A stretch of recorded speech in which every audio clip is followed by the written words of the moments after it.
we'll continue with the theory of probability. നമ്മൾ ഇതുവരെ പഠിച്ചത് 2 methods of finding probability ആണ്. ഏതൊക്കെയായിരുന്നു അത്? ആദ്യം നമ്മൾ frequency approached probability പഠിച്ചു. അതിനുശേഷം we studied the classical approached probability. അല്ലേ? ഈ രണ്ട് പ്രോബബിലിറ്റി കാൽക്കുലേറ്റ് ചെയ്യാനുള്ള അപ്രോച്ചസ് ആണ് നമ്മൾ ഓൾറെഡി പഠിച്ചു കഴിഞ്ഞത്. കുറച്ചുകൂടി കൺസെപ്റ്റ്സ് നമുക്ക് പഠിക്കാനുണ്ട്. അതായിരിക്കും ഈ ഒരു സെഷനിൽ നമ്മൾ കവർ ചെയ്യുന്നത്. Already you are familiar with most of that, പക്ഷേ നമുക്ക് അതൊന്നുകൂടെ ഒന്ന് പറഞ്ഞു പോകണം. ഓക്കെ, സോ അടുത്ത ഇന്ന് നമ്മൾ നോക്കുന്ന കൺസെപ്റ്റ് എന്ന് പറയുന്നത് is A concept of conditional probability. Conditional probability, ഒരു ഇവന്റിന്റെ പ്രോബബിലിറ്റി എന്താണെന്നുള്ളത് നമുക്ക് ഓൾറെഡി അറിയാം. ഒരു ഇവന്റ് എ എന്ന് പറയുന്നത് ഒരു ഇവന്റ് ആണെങ്കിൽ ആ ഇവന്റിന്റെ പ്രോബബിലിറ്റിയെ നമ്മൾ പി ഓഫ് എ എന്നാണ് ഡിനോട്ട് ചെയ്യുന്നത്, അല്ലേ? ഇനിയും there is something called conditional probability. അതിനെ നമ്മൾ ഡിനോട്ട് ചെയ്യുന്നത് P of A slash B എന്നാണ്. അതിനെ നമ്മൾ എ സ്ലാഷ് ബി എന്നല്ല പറയേണ്ടത്, എ ഗിവൺ ബി എന്നാണ്. അപ്പൊ രണ്ട് ഇവന്റ്സ് ഉണ്ട്. സപ്പോസ് എന്താ പറയാ, എ എന്ന് പറയുന്നത് ഒരു കുട്ടി ക്ലാസ്സിൽ വരുന്നു എന്ന ഇവന്റിനെ നമുക്ക് എ എന്നും എടുക്കാം. പിന്നെ അല്ലെങ്കിൽ കോളേജിൽ വരുന്നു എന്ന ഇവന്റിനെ എ എന്ന് എടുക്കാം. ബി എന്ന് വെച്ചാൽ ക്ലാസ്സിൽ വരുന്നു. ഓക്കെ, രണ്ട് ഇവന്റ്സ് ആണ്. ഒന്നാമത്തേത് ആ കുട്ടി കോളേജിൽ വരുന്നു, രണ്ടാമത്തേത് ആ കുട്ടി തിരിച്ചെടുക്കാം. അതായിരിക്കും ബെറ്റർ, നിങ്ങൾക്ക് കുറച്ചുകൂടെ അത് റിലേറ്റ് ചെയ്യാൻ അതായിരിക്കും ബെറ്റർ. നമുക്ക് ആദ്യത്തെ ഇവന്റ് എ എന്ന് പറയുന്നത് കുട്ടി ക്ലാസ്സിൽ വരുന്നു എന്നതാണ്. സ്റ്റുഡന്റ് കംസ് ടു ക്ലാസ് എന്നത് എ എന്ന് പറഞ്ഞ ഇവന്റ്. അതേ സ്റ്റുഡന്റ് കംസ് ടു കോളേജ് എന്ന് പറയുന്നത് ഇവന്റ് ബി. അങ്ങനെയാണെങ്കിൽ പി ഓഫ് എയും പി ഓഫ് ബി നമുക്ക് സെപ്പറേറ്റ് കാൽക്കുലേറ്റ് ചെയ്യാം, അല്ലേ? ആ കുട്ടി ക്ലാസ്സിൽ വരുന്നുണ്ടോ കോളേജിൽ വരുന്നുണ്ടോ എന്ന് സെപ്പറേറ്റ് നോക്കിയിട്ട് രണ്ടിന്റെയും പ്രോബബിലിറ്റി നമുക്ക് കാൽക്കുലേറ്റ് ചെയ്യാൻ പറ്റും. പക്ഷെ ഇത് രണ്ടും വെച്ചിട്ട് നമുക്ക് വേറൊരു പ്രോബബിലിറ്റിയെ പറ്റി പറയാം. അതാണ് ഈ conditional probability P of A given B. Given B അല്ലെങ്കിൽ ഗിവൺ കഴിഞ്ഞ്, ഗിവൺ എന്ന് പറയുന്നതിനെയാണ് ഈ സ്ലാഷ് കൊണ്ട് ഡിനോട്ട് ചെയ്യുന്നത്. ഗിവൺ കഴിഞ്ഞ് നമ്മളൊരു ഇവന്റ് എഴുതിയാൽ അതിന്റെ അർത്ഥം ആ രണ്ടാമത് എഴുതിയ ഇവന്റ് ഹാപ്പൻ കഴിഞ്ഞു എന്നാണ്. അതായത് എ ഗിവൺ ബി എന്ന് വെച്ചാൽ ബി ഹാപ്പൻ ചെയ്ത ശേഷം എ ഹാപ്പൻ ചെയ്യാനുള്ള പ്രോബബിലിറ്റി. ഓക്കെ, അപ്പൊ നമ്മുടെ ഈ എക്സാമ്പിളിൽ പറയുകയാണെങ്കിൽ പ്രോബബിലിറ്റി ഓഫ് എ എന്ന് പറയുന്നത് കുട്ടി ക്ലാസ്സിൽ വരാനുള്ള പ്രോബബിലിറ്റി, പ്രോബബിലിറ്റി ഓഫ് ബി എന്ന് പറയുന്നത് കുട്ടി കോളേജിൽ വരാനുള്ള probability. And what is probability of A given B? കോളേജിൽ വരുന്ന എല്ലാ കുട്ടികളും ക്ലാസ്സിൽ കയറണം എന്നില്ല.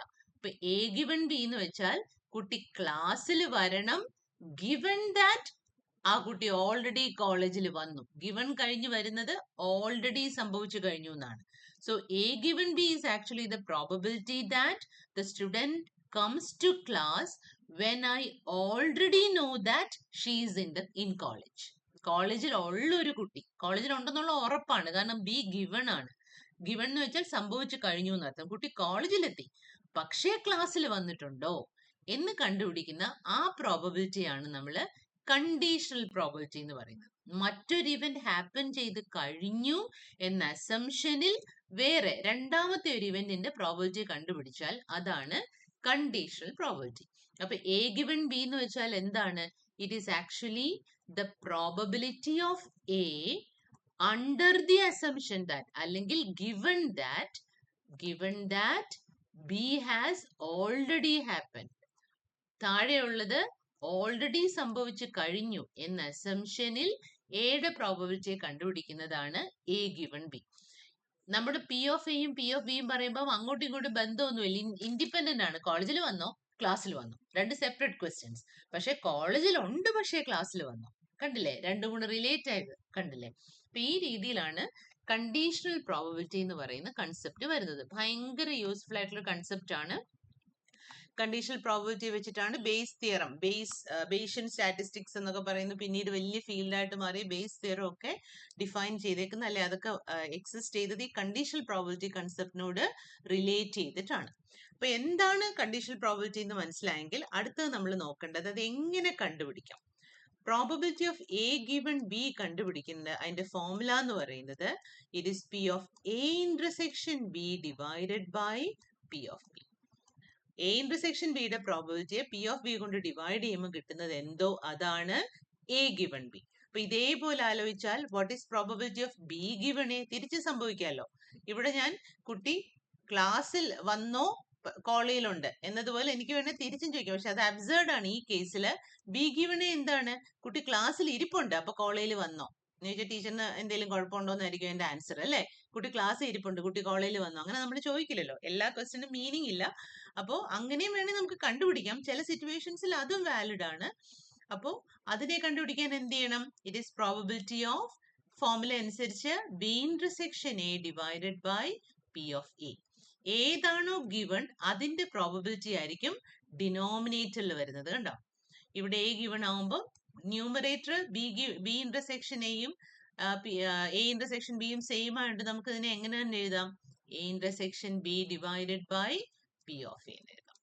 ഓക്കെ, അപ്പൊ ഇതാണ് എന്താ പറയാ കണ്ടീഷണൽ പ്രോബബിലിറ്റി. ഇപ്പൊ നേരത്തെ പറഞ്ഞ എക്സാമ്പിളിൽ ഒരെണ്ണത്തിന് മീനിങ് ഉണ്ടായിരുന്നു, മറ്റേത് അബ്സേർഡ് ആയിരുന്നു. നമുക്ക് അതുകൊണ്ട് വേറൊരു എക്സാമ്പിൾ കണ്ടുപിടിക്കാം. സപ്പോസ് എ എന്ന് പറയുന്നത് കുട്ടി ഏതെങ്കിലും ഒരു പർട്ടിക്കുലർ ബസ്, ഇപ്പൊ സപ്പോസ് നമുക്ക് ഇതുവഴി പോകുന്ന ഏതെങ്കിലും ഒരു ബസ്സിന്റെ പേര്, അല്ലെ ഒരു ട്രാൻസ്പോർട്ട് ബസ് KL 2456 എന്നൊരു ട്രാൻസ്പോർട്ട് ബസ്സിൽ കുട്ടി കയറിയാണ് സാധാരണഗതിയിൽ കോളേജിൽ വരാറ്. അപ്പൊ ആ ബസ്സിൽ കുട്ടി കയറുന്നു എന്നുള്ളതാണ് എ, കോളേജിൽ എത്തി എന്നുള്ളതാണ് ബി. അങ്ങനാണെങ്കിൽ എ ഗിവൺ ബിയുടെ അർത്ഥം എന്താണ്?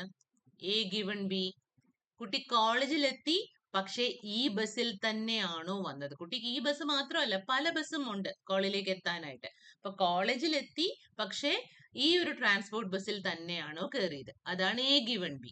ഇനി ബി ഗിവൺ എന്താണ് ഇവിടെ? ബി ഗിവൺ, ഇവിടെ എ ഗിവൺ എന്ന് വെച്ചാൽ കുട്ടി ബസ്സിൽ കയറി പക്ഷെ കോളേജിൽ എത്തിയോ? ആ സംശയത്തിനനുസരിച്ചിട്ടാണ് ഇത് വരിക. ബസ്സിൽ കയറി കോളേജിൽ എത്താനുള്ള പ്രോബബിലിറ്റി, അതാണ് ബി ഗിവൺ എയുടെ പ്രോബബിലിറ്റി. എ ഗിവൺ ബിയുടെ പ്രോബബിലിറ്റി എന്താണ്? കുട്ടി കോളേജിൽ എത്തി പക്ഷെ ആ ബസ്സിൽ കയറിയോ? ആ ബസ്സിൽ കയറാനുള്ള പ്രോബബിലിറ്റി ഗിവൺ കുട്ടി കോളേജിൽ എത്തി. അപ്പം പല കേസിലും ഈ രണ്ടിനും ഒരേപോലെ മീനിങ് ഉണ്ടാവും. Okay, so this is the concept of conditional probability. ഇപ്പൊ വേഗം ഡെഫിനിഷൻ എഴുതിക്കേ. കണ്ടീഷണൽ പ്രോബബിലിറ്റി വേർഡ്സിൽ എഴുതണം, ഞാൻ പറയുന്നതല്ല. ഞാൻ വീഡിയോ ആണ്, അപ്പൊ ഞാൻ ഒത്തിരി പ്രാവശ്യം പറയില്ല. നിങ്ങൾ എഴുതിയില്ലെങ്കിൽ റിവൈൻഡ് ചെയ്ത് ഒന്നുകൂടെ കേട്ടാൽ മതി കേട്ടോ. അപ്പൊ എഴുതിക്കോ. The conditional probability of an event, the conditional probability of an event A, words എഴുതണേ. Given an event B, given an event B is denoted by ഇത് P of A given B is denoted by P of A given B. അടുത്ത ലൈനിലോട്ട് എഴുതിക്കേ. That is P of A given B is equal to probability of an event A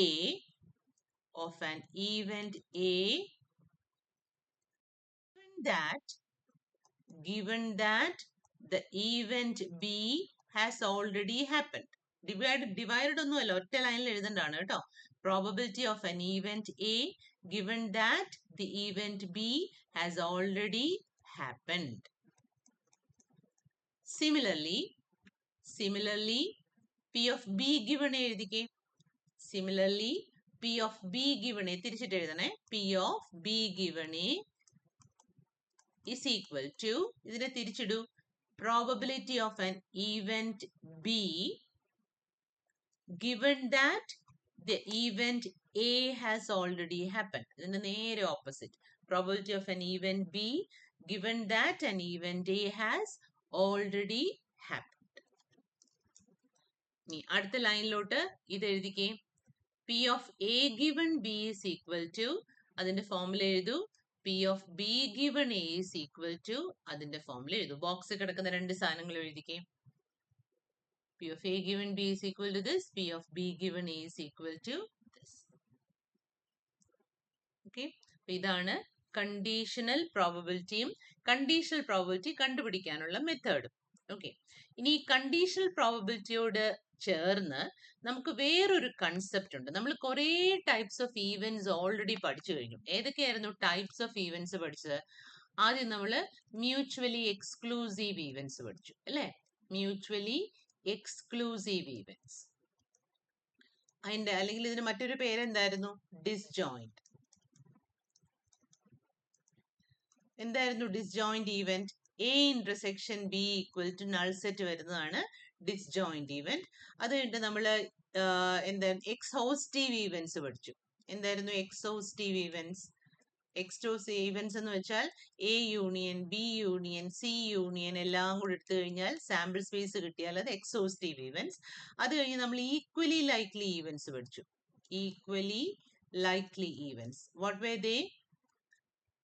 ഈവൻസിന്റെ ഒക്കെ probability equal ആണെങ്കിൽ, equal to P of B, equal to etcetera ആണെങ്കിൽ അത് equally likely events ആണ്. നമുക്ക് ഒരു type of events കൂടെ പഠിക്കാനുണ്ട്. They are called independent events. Independent events. അടുത്ത ഹെഡിങ് എഴുതൂ, independent events. അത് ഇൻഡിപെൻഡൻസ് എന്ന് പറയുന്നത് കണ്ടീഷണൽ പ്രോബബിലിറ്റി കൺസെപ്റ്റിനോട് ഭയങ്കരമായിട്ട് റിലേറ്റഡ് ആയിട്ടുള്ള ഒരു കാര്യമാണ്. Independent events. താഴെ എഴുതൂ, two events A and B. Two events A and B are said to be independent. Are said to be independent if P of A given B equal to P of A and P of B given A equal to P of B. അതായത് conditional പ്രോബബിലിറ്റിയും condition ഇല്ലാത്ത direct ആയിട്ടുള്ള പ്രോബബിലിറ്റിയുടെ value രണ്ടും equal ആണെങ്കിൽ അതിനെ നമ്മൾ independent എന്ന് പറയും. സത്യത്തിൽ ഇൻഡിപെൻഡന്റ് എന്ന് പറഞ്ഞ വേർഡ് മീനിങ്ങിന്റെ അതിന്റെ മീനിങ് എന്താണ്? വേർഡിന്റെ മീനിങ് എന്താണ്? രണ്ട് പേര് തമ്മിൽ ഇൻഡിപെൻഡന്റ് ആണെങ്കിൽ തമ്മിൽ ബന്ധമൊന്നും ഇല്ല എന്നാണ് അർത്ഥം, അല്ലെ?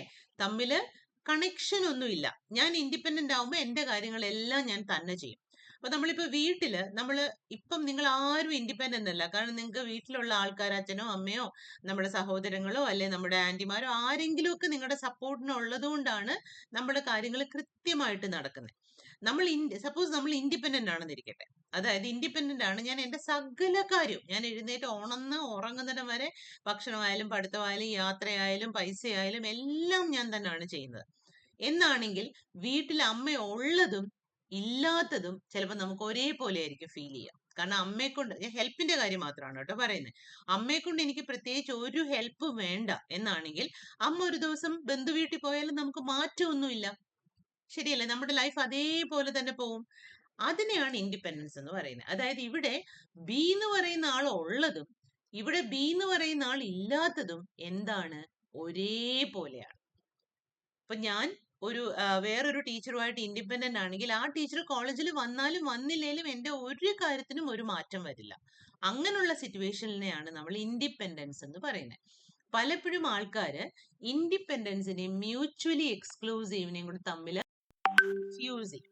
ആദ്യം തന്നെ നിങ്ങൾ മനസ്സിലാക്കേണ്ട കാര്യം, ഇൻഡിപെൻഡന്റ് ഇവന്റ്സ് ഒരിക്കലും മ്യൂച്വലി എക്സ്ക്ലൂസീവ് ആവില്ല. മ്യൂച്വലി എക്സ്ക്ലൂസീവ് എന്തായിരുന്നു?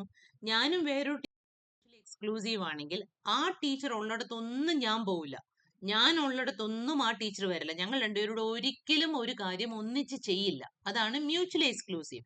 അതായത് ടീച്ചർ ഉണ്ടോ എന്ന് ഞാനും നോയിക്കൊണ്ടിരിക്കും, ഞാനുണ്ടോ എന്ന് ആ ടീച്ചർ നോയിക്കൊണ്ടിരിക്കും. നമ്മൾ ഫുൾ ടൈം അടുത്ത ആളെ പറ്റി ആലോചിച്ചുകൊണ്ടാണ് ഇരിക്കുന്നത്. ഒരിക്കലും നമ്മൾ ഇൻഡിപെൻഡന്റ് അല്ല.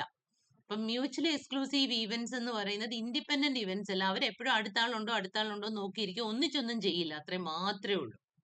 ഇൻഡിപെൻഡൻസ് അങ്ങനെയല്ല, അടുത്ത ആളുള്ളതും ഇല്ലാത്തതും നമുക്ക് ഒരേപോലെയാണ്. നിങ്ങളും വേറെ ഏതോ ക്ലാസ്സിൽ നിങ്ങൾ ജീവിതത്തിൽ ഇന്ന് വരെ കണ്ടിട്ടില്ലാത്തൊരു കുട്ടി ഇൻഡിപെൻഡന്റ് ആണ്. ആ കുട്ടി ആ ക്ലാസ്സിൽ വരുന്നോ വരുന്നില്ലയോ നിങ്ങൾ അറിയുന്ന പോലുമില്ല.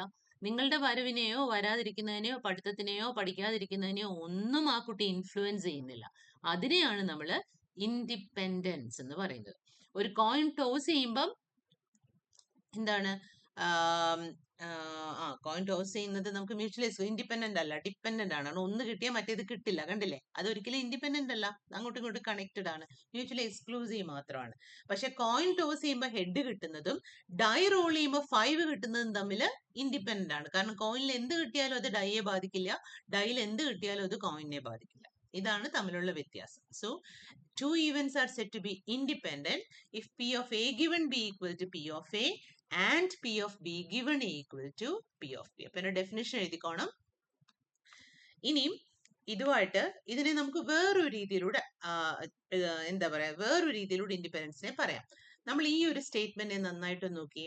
P of A given B എന്തായിരുന്നു? P of A given B യുടെ ഡെഫിനിഷൻ നമ്മൾ നേരത്തെ പറഞ്ഞതനുസരിച്ച് P of A intersection B by P of B. ഇത് എന്തിനോട് ഈക്വൽ ആകും എന്നാണ് പറഞ്ഞത്? ഇത് P of A യോട് ഈക്വൽ ആകും. So it is equal to P of A. ഇതിനെ ഒന്ന് ക്രോസ് മൾട്ടിപ്ലൈ, നമ്മൾ ഈ പാഠം ഇത് മാത്രം നോക്കിയിട്ട് ഈ P of B ഒന്ന് ക്രോസ് മൾട്ടിപ്ലൈ ചെയ്തേ. അപ്പൊ എന്ത് വരും? P of A is equal to P of A into P of B. ഇത് ഇൻഡിപെൻഡൻസിന്റെ മറ്റൊരു കണ്ടീഷനാണ്. This is also called the multiplication theorem. Multiplication theorem of probability. ഇൻഡിപെൻഡൻസിന്റെ കൺസെപ്റ്റിൽ നിന്ന് ഡിറൈവ് ചെയ്ത് വരുന്നതാണ്. ഇൻഡിപെൻഡൻസിന്റെ ഡെഫിനിഷൻ വെച്ച് ജസ്റ്റ് ക്രോസ് മൾട്ടിപ്ലൈ ചെയ്യുമ്പോൾ നമുക്ക് കിട്ടുന്ന ഒരു സാധനമാണ്. എയും ബിയും ഇൻഡിപെൻഡന്റ് ആണെങ്കിൽ അപ്പൊ നമുക്ക് 3 കണ്ടീഷൻസ് ഉണ്ട്. എന്തൊക്കെയാണ്? ഒന്നിൽ ഇത് ഹാപ്പൻ ചെയ്യും, അല്ലെങ്കിൽ ഇത് ഹാപ്പൻ ചെയ്യും, അല്ലെങ്കിൽ ഇത് ഹാപ്പൻ ചെയ്യും. ഓക്കെ, അപ്പൊ ഇതോടെ താഴെ എഴുതിയിട്ട് ബോക്സിൽ ഇട്ടിട്ട് അതിന് മൾട്ടിപ്ലിക്കേഷൻ തിയറം ഓഫ് പ്രോബബിലിറ്റി എന്ന് പേരും കൊടുക്കണം. This is also considered to be a condition for independence. അപ്പൊ ഇൻഡിപെൻഡൻസിന്റെ കണ്ടീഷൻ എന്തൊക്കെയാണ്? P of A given B equal to P of A or P of B given A equal to P of B. P of A intersection B is equal to P of A into P of B. ഇത് 2 ഈവൻസിന്റെ ഇൻഡിപെൻഡൻസിന്റെ ഡെഫിനിഷൻ ആണ്. So 2 events ഒന്നുകൂടെ എഴുതിക്കോ. That 2 events A and B are independent if ഈ 3 കണ്ടീഷനോട് ഒന്നുകൂടെ എഴുതിക്കേ. എന്നിട്ട് അതൊരു ബോക്സിനകത്തിട്ട് വെച്ചേ.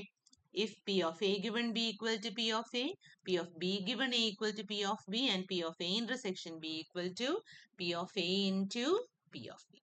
It's a condition for independence for 2 events. കേട്ടോ, നമ്മൾ ഈ ബോക്സിൽ ഇട്ട് വെച്ചേക്കുന്നത് is a condition. അതുകൂടെ എഴുതിക്കോ.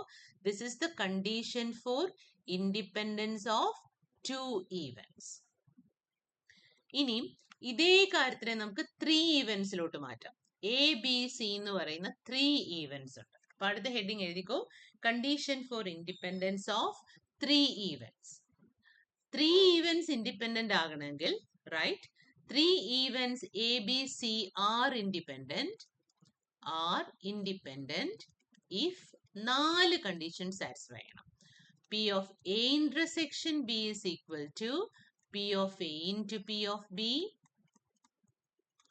2. P of B intersection C is equal to P of B into P of C. അടുത്തത് P of A intersection B is equal to, C is equal to P of A into P of C. ഇനി നാലാമത്തെ ഒരു കണ്ടീഷനും കൂടെ ഉണ്ട്.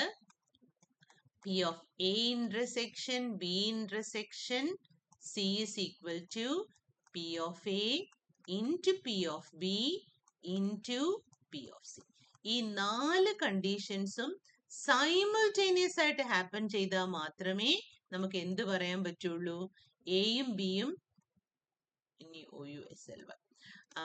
എയും ബിയും സിയും independent ആണെന്ന് പറയാൻ പറ്റും. അപ്പൊ എഴുതൂ. The events A B C are independent if ഈ 4 കണ്ടീഷനും എഴുതും. ഇതിനകത്ത് 3 മാത്രം സാറ്റിസ്ഫൈ ചെയ്താൽ നമ്മൾ അതിനെ മ്യൂച്വലി ഇൻഡിപെൻഡന്റ് എന്ന് പറയും. അപ്പൊ ആദ്യം 4 കണ്ടീഷൻസ് എഴുതു, എന്നിട്ട് അതിന്റെ താഴെ എഴുതു. If only the first 3 conditions are satisfied, if only the first 3 conditions are satisfied, comma, we say that the events A, B, C are mutually independent.